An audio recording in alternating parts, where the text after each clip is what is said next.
Good morning and welcome to Take Your Life Back Today show with me, Ralf Friedrichs. Today I'm going to give you folks 9 reasons why people use drugs and alcohol. What are some of the reasons? Today, here on the Take Your Life Back Today show, we shall discuss 9 reasons. First, I just want to do like I have been doing for the last few shows. My name is Ralf Friedrichs. I am an addiction recovery coach and the host of this show called Take Your Life Back Today show with Ralf Friedrichs. As an addiction recovery coach, let me share this about substance abuse and let me make it perfectly crystal clear. I want to leave an impact upon all of you. Imagine you're buried alive. Let's say you're in a coffin, but you also know you're not dead. You don't know how to open the coffin and push the enormous weight of the dirt away. You think of giving up, and you just wait for death to arrive. But you also think of banging on the coffin lid so that maybe you will unsettle the ground above. And then maybe, just maybe, someone will notice and start digging the way down to help you. This is what it's like to find yourself at the lowest point of alcohol and or drug addiction. You know you need help. You know you can't do it completely on your own. Yet, you don't know how to get help. In reality, there are people who can help you standing nearby your grave. But you don't know that. You think you're going to die right there in that coffin.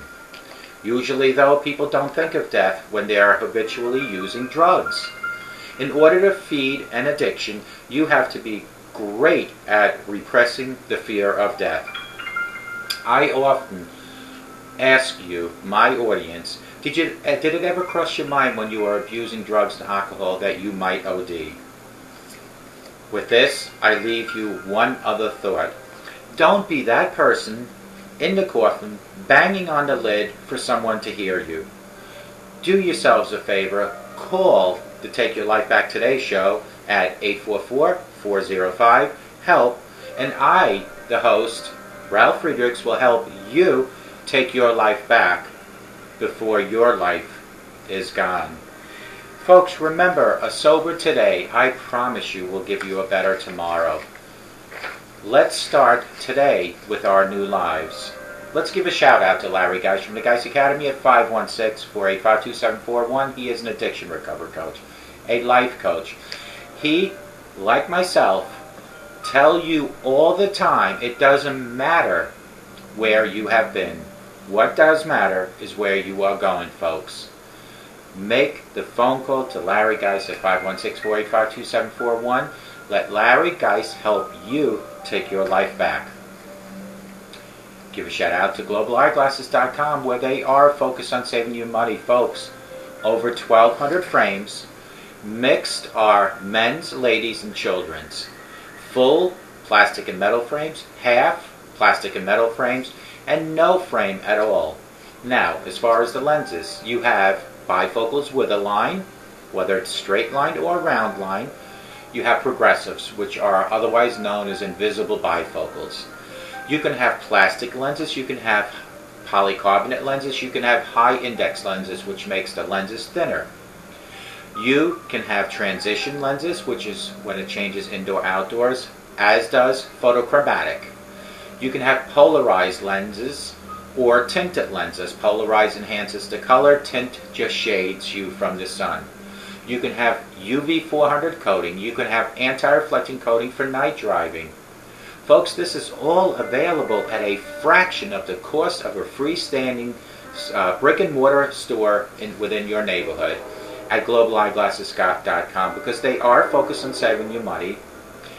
You can just place the order by just going to www.globalayeglasses.com, and if you want, you can utilize me, your host on the Take Your Life Back Today show, as your personal optician. I have over 30 years of optometry experience, and if you call me at 844-405-HELP, or you can text me at 631-599-0218, I'll help you place your order like I've done for hundreds of you folks already in my audience. Go to www.globalayeglasses.com and let them focus on saving you money. Folks, 9 reasons why people use drugs and alcohol. The reasons why people use drugs and alcohol, a quick overview. This information came directly from the Mayo Clinic. Many people have never experienced addiction of any sort. For these people, it can be very hard to understand and grasp the logic behind drug abuse. But with drug use getting more and more prevalent in America, it's now common for people to dig deeper and look for the reasons why people use drugs and abuse alcohol. This is not meant to be a complete list, nor is it meant to be medical advice by either myself or by the literature I'm reading, but I feel this information can shed some light for addicts or their family members of addicts dealing with the burning question, can someone please explain to me the reasons why people use and abuse alcohol and or drugs? This video has been compiled for this list has been compiled for 13 years of personal experience watching my close family members and friends struggling in their darkest time of addiction. This is what someone wrote at the Mayo Clinic. Many times I asked and prodded to get answers from my sister who was addicted to drugs, she writes. She didn't always have the answers, but she still taught me. The important thing is I learned from my sister that drugs alter the thinking patterns of your brain, which can distort logic and rationality.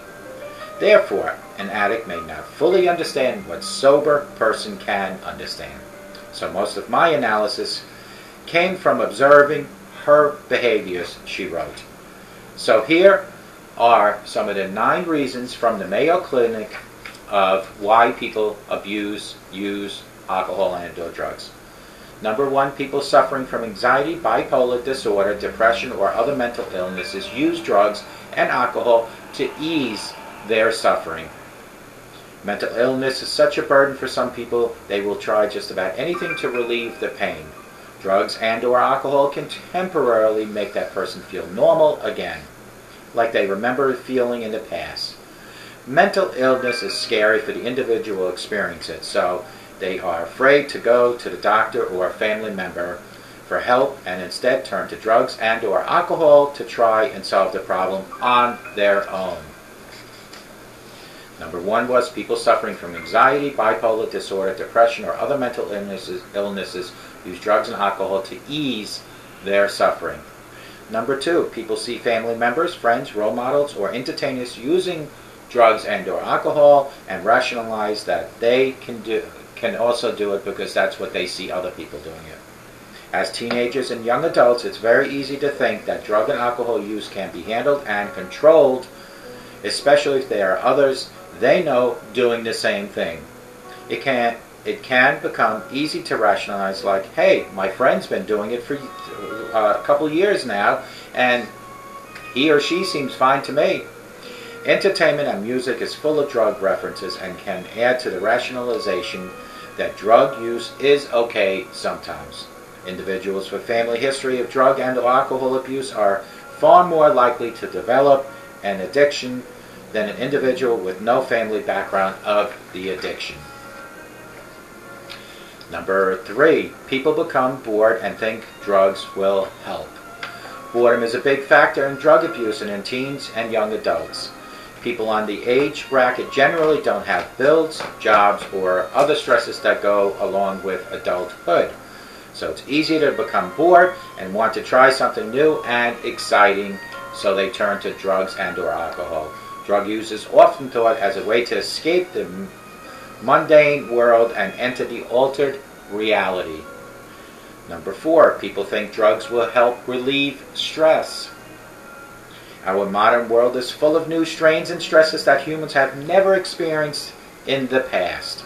Although many things in life are now easier than ever, the burdens are also much higher.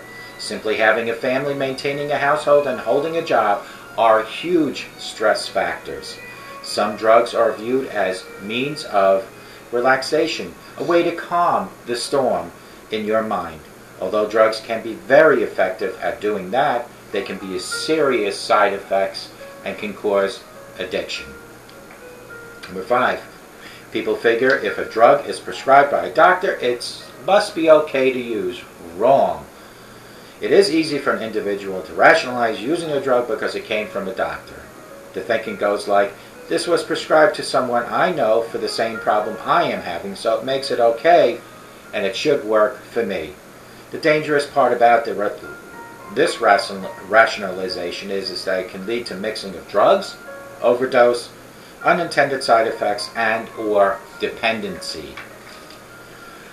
Number 6. People get physically injured and unintentionally get hooked to prescribed or on prescribed drugs. The people at risk for this are physical laborers, elderly, and anyone with pre-existing injuries. Some people are born with chronic pain due to deformities, others get injured. Doctors then prescribe drugs for what they are intended for, and a person can quickly build a high tolerance and dependency, especially if the drug is making them feel all better every day. They rationalize that it must be okay to keep taking that drug, which can result in dependency. Number 7. People use drugs to cover painful memories in their past. Many people go through extremely traumatic events in their life, many times as children, and then turn to drugs to cover the horrible memories. Children are extremely susceptible to trauma, whether physically or emotionally, and those feelings can haunt them into their adulthood. These people could benefit from working with psychologists to help repair their damaged minds. Drugs usually only deepen the issue, so it's not an alternative. Number 8. People think drugs will help them fit in. When hanging out with friends, it is easy for people to want to fit in and seem like one of the crew. If others are drinking or doing drugs, it is very likely for someone to fall into that trap. Peer pressure can be a tremendous force, causing someone to try things they normally would not try on their own. Last but not least is number 9. People chase the high they once experienced, otherwise known as being hooked on. Ask anyone who has tried drugs and they will tell you that is one of the best feelings of their life. The highs from the drugs are so much more extreme than the regular everyday joys because most drugs overload the pleasure sensors in your brain. Once a person feels the extreme pleasure, it is common for that person to become hooked on the drug simply by chasing the initial high they once felt in the past. As we all know, this is a vicious cycle that is extremely difficult to break. The highs are equally as powerful as the lows felt when coming off the drugs. These are the 9 reasons why people use drugs and alcohol, folks. Let's do a recap on the 9 reasons. Number 1 was people suffering from anxiety, bipolar disorder, depression, or mental illnesses use drugs and alcohol to ease their suffering. Mental illness is such a burden for some people they will try just about anything to relieve the pain. Number 2, people see family members, friends, role models, or entertainers using drugs and rationalize that it's okay because I see Johnny, my neighbor, doing it, and it seems not to be affecting him, or so why can't I do it? Folks, we all have different tolerances. We all show different side effects. And it kind of goes by the analogy, if you see somebody jumping off the bridge, would you do the same? Number 3, people become bored and think drugs will help. Boredom is a big factor of drug abuse in teens and young adults. People in this age bracket generally don't have bills, jobs, and all the stresses that go along with adulthood. So it's easy to become bored and they want to try something new and exciting. Drug use is often taught as a way to escape the mundane world and then all the reality. Number 4, people think drugs will help relieve stress. Our modern world is full of new strains and stresses that humans have never experienced in the past. Although things are easier with technology, the burdens have become very high. Simply having a family, maintaining a job, maintaining a household, and holding the family together are huge stress factors. Some drugs are viewed as means to relax people. a way to calm the storm in your mind. Although drugs can be very effective in doing just that, they are serious drugs with serious side effects. Number 5, people figure if drug is prescribed by a doctor, it must be okay. Doesn't mean when you look into your medicine cabinet and you see, I don't know, let's use painkillers for an example that were prescribed to your grandmother, that it's okay for you to use it. The doctor prescribed a particular prescription, a particular drug for a particular person, not for everyone to use. Number 6, people get physically injured and unintentionally get hooked to prescribed drugs. The people at risk are the physical laborers, elderly, and anyone with pre-existing injuries. Some people are born with chronic pain due to deformities and get injured. Doctors then prescribe drugs for what they are intended for, and a person can quickly get a dependency built up. Number 7, people use drugs to cover painful memories in their past. Children, maybe physically, mentally, sexually abused. Now they turn to drugs. These people could benefit from working with a psychologist to help repair their damaged mind. Drugs usually only deepen the issue. Number 8, people think drugs will help them fit in. Because you hang out with people that are doing drugs and alcohol does not make you fit in. What it makes you is becoming them. If you truly don't want to do drugs and alcohol, surround yourself with a whole new crowd. Last but not least, again, is number 9. People chase the high once they experience it. Once you have experienced drugs and or alcohol, even people that have been in recovery and sober as long as I have been, and people even longer than me, every once in a while that urge might come through. The thing here is that you have to learn to live in recovery, learn to live a sober life. And what better way to learn is by doing it daily, 24/7 of educating yourself. This is why I totally felt that AA was not great for me, because an hour and a half a day of talking about sobriety and living sobriety with other people was not good enough. I needed to do more. I created 3 websites. I have my own show. I have my own YouTube channel. I'm on 17 different rehab websites. This is my rehab, and I say this all the time, and I'll say it again.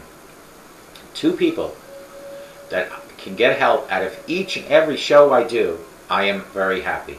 1 person is guaranteed. That is me, selfishly. Are you that other person? And if I get more than just the 2 people, it's even better. But just 2 people, and I have accomplished what I have set out to do for today. Folks, please try to remember that a sober today promises you 100% a better tomorrow. If you stay sober from watching this video until you go to bed sober. You wake up sober and start that routine all over again. You'll go past a week, a month, a year, a few years of sobriety to a point where you'll hardly even think about ever touching drugs and alcohol again. And what better way to send a message to yourself about living sober life than by going out and helping other people?